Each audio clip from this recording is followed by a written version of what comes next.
So the Cleveland Guardians today announced their non-roster invites for minor league players to the 2025 spring training.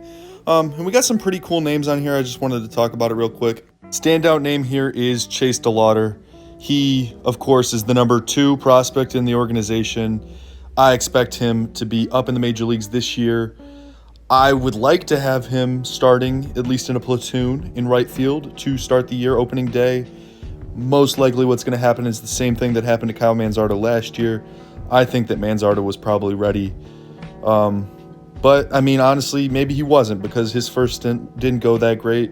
Maybe we see something similar with DeLauter, even though personally I would hope that he would be an opening day roster spot.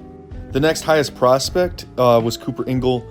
I am pretty high on Cooper Ingle. I got a chance to see him play in Akron this year. Seems like a pretty good hitter. His stats come out pretty good. I really don't know if he's a good defensive catcher, but I think that he might be the catcher of the future in Cleveland. We'll see. Lots of potential for him.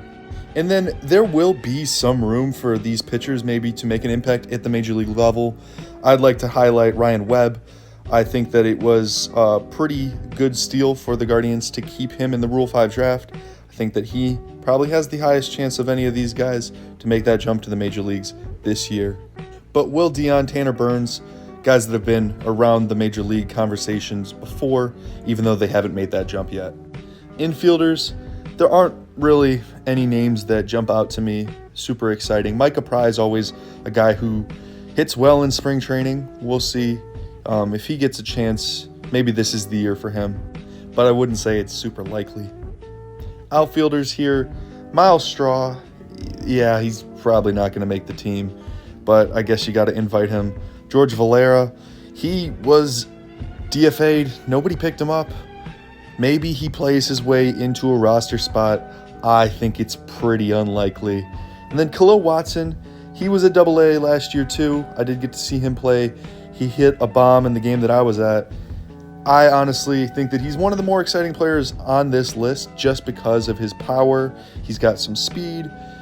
I know defense might be an issue. He was a shortstop, a second baseman. Maybe he finds a home in the outfield.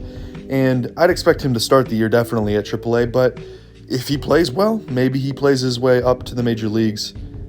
He's an exciting prospect for sure. Probably the most disappointing omission from the list is Travis Bazzana. With trading Andres Gimenez, it looked like maybe there was a chance they were going to rush Bazzana up to the major leagues.